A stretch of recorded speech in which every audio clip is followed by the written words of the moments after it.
ആൾക്കൂട്ടാക്രമണത്തിൽ കോഴിക്കോട് സ്വദേശിയായ സൂരജ് കൊല്ലപ്പെട്ട കേസിൽ ഒളിവിൽ കഴിയുന്നവരെ കണ്ടെത്താൻ പോലീസ് 18 പ്രതികളുള്ള കേസിൽ പ്രധാന പ്രതികൾ ഉൾപ്പെടെ 10 പേർ പിടിയിലായെങ്കിലും ബാക്കിയുള്ളവർ ഒളിവിലാണ്. കേസിൽ കൂടുതൽ ആളുകൾക്ക് പങ്കുണ്ടോയെന്നും പോലീസ് അന്വേഷിക്കുന്നുണ്ട്. കൊല്ലണമെന്ന ഉദ്ദേശത്തോടെയാണ് പ്രതികൾ സൂരജിനെ ആക്രമിച്ചതെന്ന് കഴിഞ്ഞ ദിവസം മെഡിക്കൽ കോളേജ് ACP ഉമേഷ് പറഞ്ഞിരുന്നു. പ്രതികളിൽ ഒരാൾക്ക് സൂരജിന്റെ സുഹൃത്തുമായി ഉണ്ടായിരുന്ന തർക്കത്തിൽ സൂരജ് ഇടപെട്ടതാണ് അക്രമത്തിന് കാരണമെന്നാണ് പോലീസ് പറഞ്ഞത്. ശ്വാസം മുട്ടിയാണ് മരിച്ചതെന്നും കഴുത്തിനേറ്റ മുറിവും മരണകാരണമായതായും പ്രാഥമിക പോസ്റ്റ്മോർട്ടം റിപ്പോർട്ടിലുണ്ട്.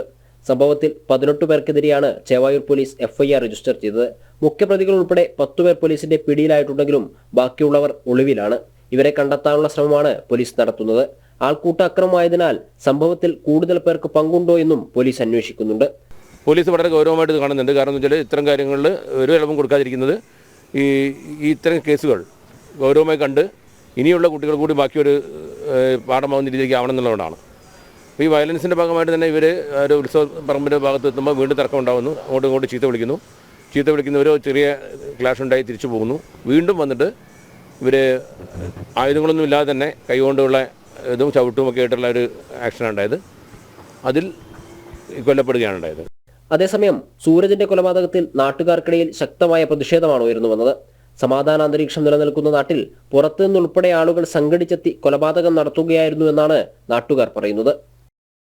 ജനം, കോഴിക്കോട്.